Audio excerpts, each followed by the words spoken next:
Lawrence has been around since the 1800s, and so we see every type of foundation wall when it comes to Lawrence. We see stone foundations in older Lawrence, we see block and mortar, we see crawl spaces, we see slab homes, and we see poured foundations in some of the newer homes as well.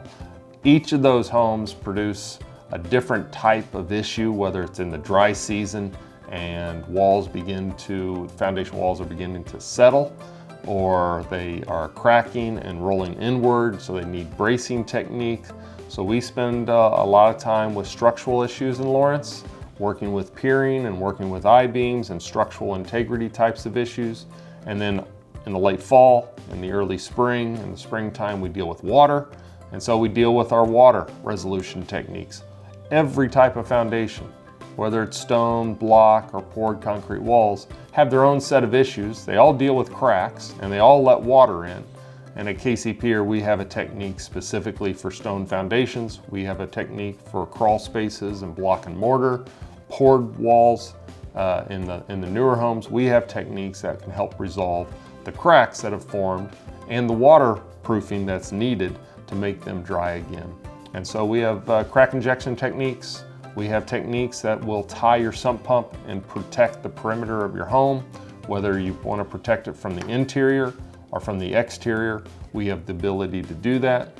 We have a waterproofing technique on the exterior of the home that basically is a lifetime product and will protect that home for the life from another drip of water.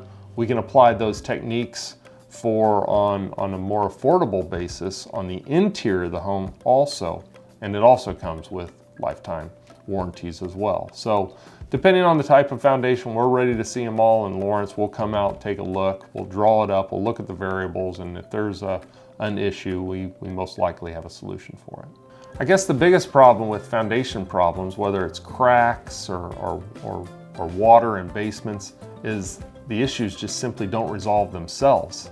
And the sooner that you tend to resolve the issue tends to save you money, because the issue is only smaller and escalating. It is on a curve to escalate and extrapolate and get worse.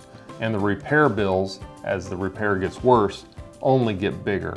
So we can go, for example, from a 2 or 3 I-beam wall and resolve that for just a few $100s. But if you allow that wall to continue to move, that wall can then become a few $1,000s. And most repairs, when it comes to whether it's structural and settling, or walls or cracks that are getting worse, or waterproofing, if the water is showing up in one corner, it'll begin to kind of spread along the walls and maybe find itself through different corners. If you can resolve that early enough, you can stop the issue right away and it won't get worse, which ultimately is going to save you money.